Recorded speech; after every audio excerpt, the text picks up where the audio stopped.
Ei, pessoal, hoje são fevereiro, 1º de fevereiro de 2026.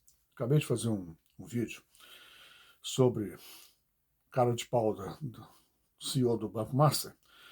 E eu prometi o próximo, e esse aqui é o próximo. É sobre armas, certo? Olha, vocês já observaram como que a polícia assume as armas que são tomadas na rua? Vocês já observaram como que às vezes tem um massacre? Por exemplo, lá em Minas houve um massacre há pouco tempo, talvez 2 ou 3 anos. Eliminaram mais de 20 pessoas. Todos estavam tudo confinado num encontro deles, né?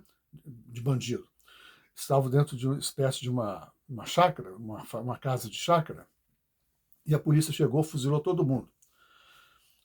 A inteligência da polícia descobriu aquele processo que eles iam fazer um grande assalto. E a polícia mostrou as armas. Mostrou dezenas e dezenas de armas poderosas, armas de calibre forte.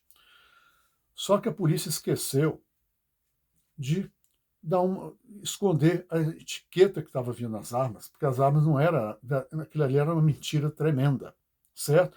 Aquilo ali, na verdade, a polícia estava completamente errada naquele negócio ali. E a mídia não viu, não falou nada, certo? Então, por quê? Porque por que as armas? A gente vê que a pessoa está tirando as armas, a imagem foi muito mal feita, foi um erro que eles cometeram.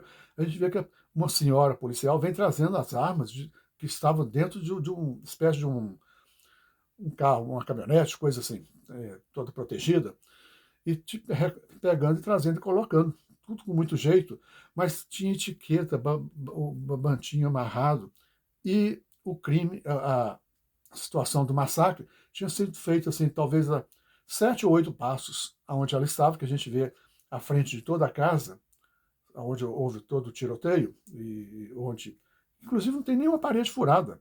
Foi um massacre mesmo.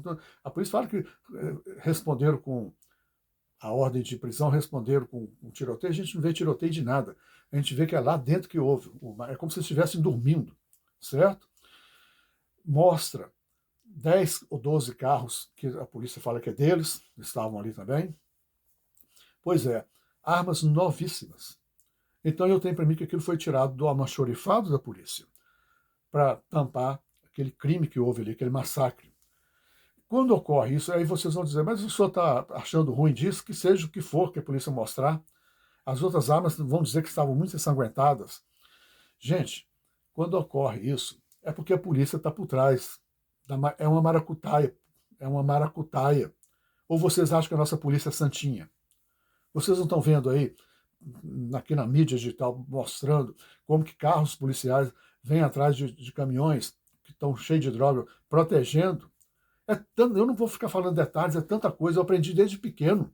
Desde pequeno que eu aprendi a não acreditar na nossa força policial, por causa que eu lembro, eu sou de uma cidade pequena, eu sou de Governador Valadares, uma cidade pequena, certo? E eu lembro lá, mas tinha muito problema de assalto a bancos, e todo mundo falava. Eu lembro que eu trabalhava, eu era cobrador. Eu era cobrador. Minha bicicletinha, eu trabalhava de cobrador. Então eu sempre estava dentro de banco, trocando cheque, fazendo depósito, sempre.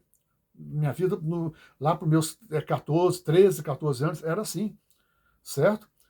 Então, o que eu mais discuto aí, como eu era um garoto, eu estava naquele ambiente, aonde tinha um tiroteio de polícia, eu corria. Minha mente também era roubada, igual do público era, da gente chegar lá e acreditar que aquilo ali era verdade. Mas eu chegava, eu já pensava diferente, meu pensamento era diferenciado. Eu ficava assim, horrorizado, apesar de ser tão jovem, tão garotinho, né, 14, 13, 14 anos, eu acho que era 12, inclusive, porque com 11 anos, com 10 anos eu comecei numa banca de revista, trabalhei por 2 anos até fechar, iniciando 12 anos, ficava numa banca de revista e depois passei para a cobrança. O que eu mais via no banco eram as pessoas falando, tentaram o assalto aqui, todo mundo foi morto, mas agora a polícia matou 5, né? Aí saía no jornal do outro dia, o jornal local da cidade, não vou citar o nome, as pessoas processam, mas saía no jornal diário lá do outro dia, polícia matou cinco assaltantes do banco tal. E eu vi, era realmente, todo mundo sabia que aqueles 5 corpos estavam ali. Mas um fugiu com dinheiro. Então, essa história de fugiu com dinheiro, é a coisa que eu cresci só vendo isso, era todo dia. Era lá na minha cidade, era na cidade vizinha de Alfrotone, era em Caratinga, era lá em Onze Minas, era aonde fosse, aonde fosse, aonde fosse, a região lá pro lado de Belo Horizonte, era, parecia que era moda naquela época, bandido, assaltar banco. Era muito mais fácil do que hoje, né? Não tinha câmera, mas o papo da polícia era o mesmo. 10 foi morto, mais um fugiu. 10 foi morto, mas aonde fosse. Entendeu? Na mesma época, a Vale do Rio Doce tinha um transporte de ouro, a Companhia Vale do Rio Doce, e um avião teco-teco chegaria no aeroporto determinado pela Vale para embarcar várias e várias, dezenas e dezenas de ouro, certo? Peso em barra de ouro, lá, do jeito que ele era vendido pela Vale, exportado, eu não sei o caminho, mas era ali no aeroporto, ela entregava no aeroporto para uma seguradora, uma transportadora, e usava um avião. Muitas vezes era tec-teco, às vezes era bimotor. E a polícia aparecia. Tudo feito de uma forma secreta pela Vale, para não haver isso que eu estou falando. Mas a polícia aparecia. Morria todo mundo. Todo mundo que estava naquele processo morria. E a polícia falava que era bandidagem, não é? Era bandidagem. Então, gente, vocês acreditam mesmo que aqueles bandidos estavam ali porque eles conseguiram quebrar o sigilo da Vale e está ali? E essa polícia estava ali também porque ela conseguiu quebrar o sigilo da Vale? Então, na minha opinião, é a polícia jogando o bandido para fazer o crime, para ela eliminar ele. Que história? Essa história é mais antiga no Brasil. Isso é mais antigo do que andar para frente no nosso desenvolvimento humano, o Homo sapiens. Certo? Por causa que não tem, por mais secreto que fosse, mas vinha a polícia e quebrava o código e conseguia. Tá ali, e o pior é que aparecia bandido. E todos eram eliminados, mas fuzilado mesmo, não sobrava nem um olho aberto. Então, é muita inocência, é muita ingenuidade das pessoas acreditar nessa balela de segurança pública, policial, que isso é uma verdade. Certo? Que aquilo ali é uma verdade. E é por isso que vamos voltar ao passado, gente. Eu falei com vocês já no outro vídeo, já em outros vídeos. O passado escreve o presente. Vamos ver lá no. Então, para a gente sair do presente agora, de ficar achando que a segurança realmente funciona no Brasil, a segurança militar, a policial funciona, vamos pegar o passado, igual eu estou falando, para a gente ver tanta ilusão que havia lá. Eu era criança, jovem, e eu já ficava com minha cabeça quente com isso. Como que as pessoas não enxergam isso? Eu já falava isso em casa. Meu pai só faltava me pegar no currião. Porque eu falava, como é que você pode achar que os nossos poderosos policiais não são os heróis, não estão fazendo o papel deles? Eu não estou discutindo o papel deles.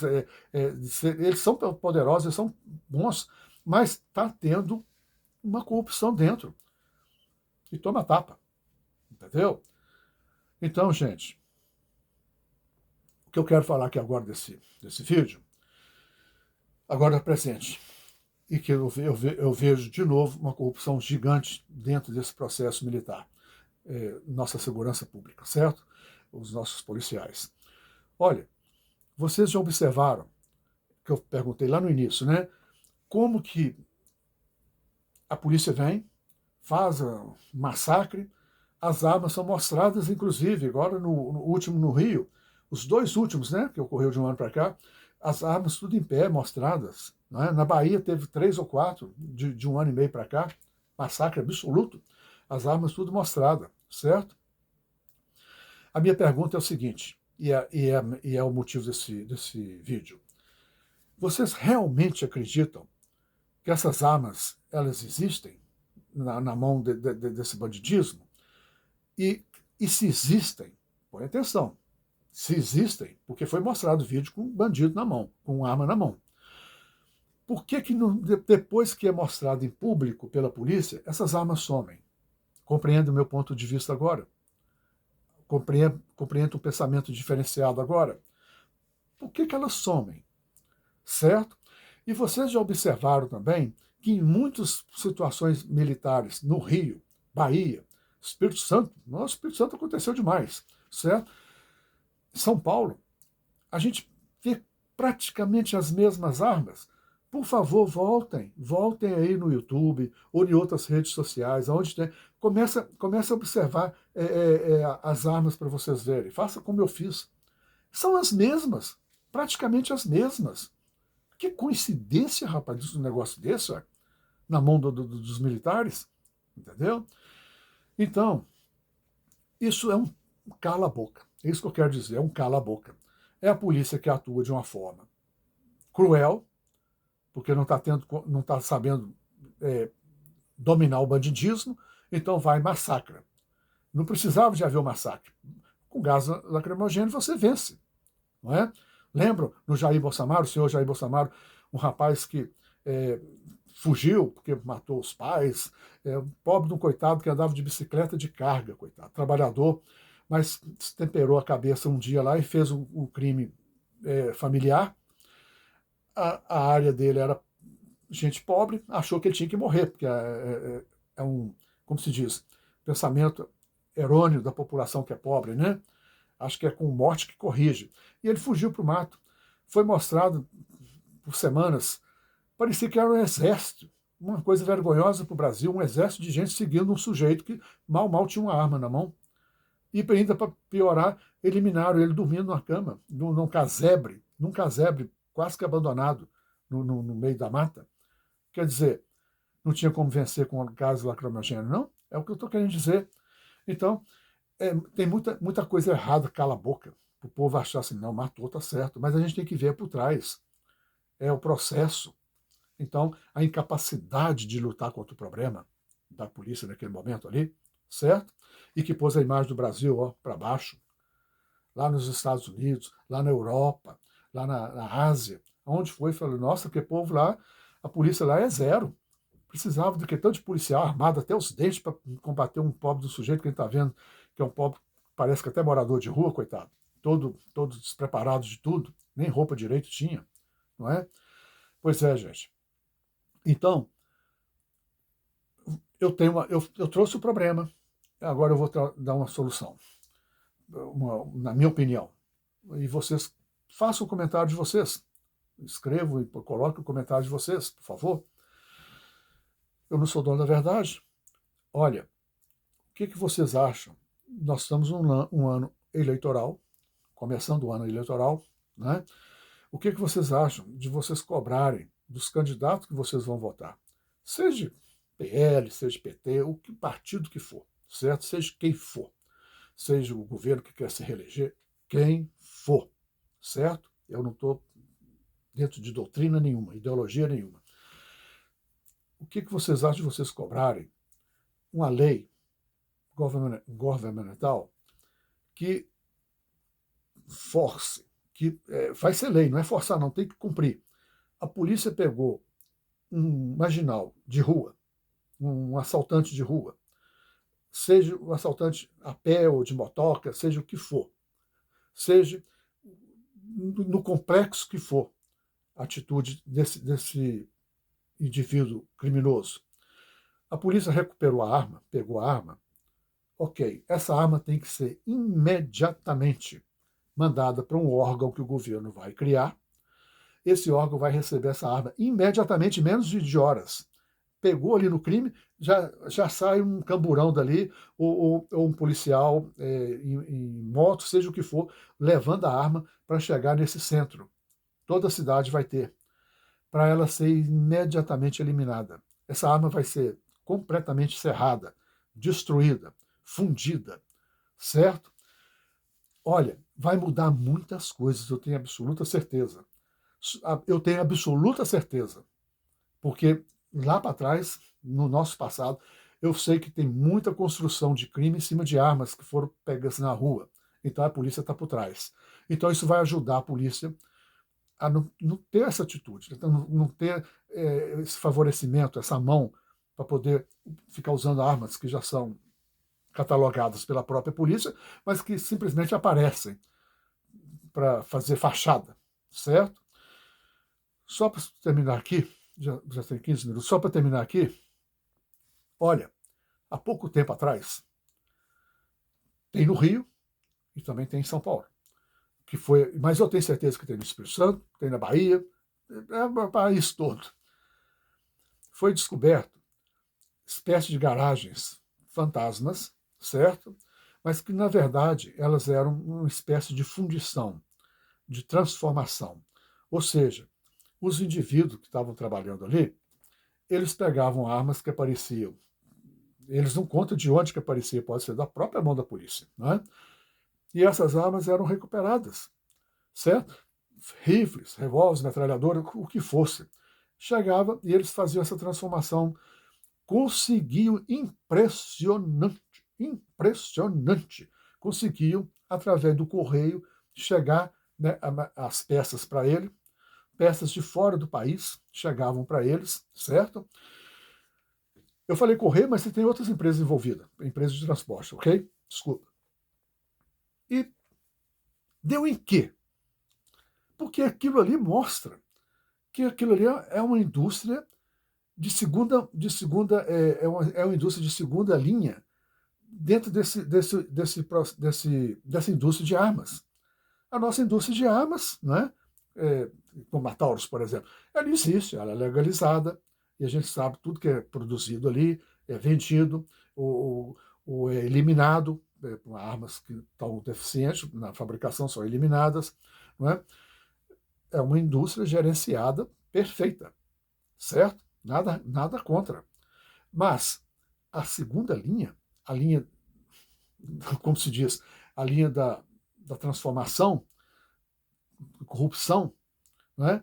A linha é uma linha marginal, é isso que eu quero dizer, isso é uma coisa de marginais, não é? Porque essas pessoas que trabalham ali são marginais, certo? Eu nunca vou procurar um emprego numa empresa dessa. É, primeiro a fachada, não é a empresa que tem realmente um nome a preservar na placa dela, não é? Na exposição dela. É a coisa de fachada. Eu vou entrar para esse mundo, eu vou pegar uma arma que veio, que nem eu sei de onde veio, está até suja de sangue, e vou reformular ela e voltar ela para frente, para o mercado de, como se diz, o black market, de armas usadas. Não é? Então, eu sugiro isso, que o governo crie uma lei, de novo repetindo, uma lei que possa fazer toda, mas não é para também a polícia começar a falar que pegou as armas do crime ali, dos bandidos que assaltou um banco, ou que tentaram fazer um assalto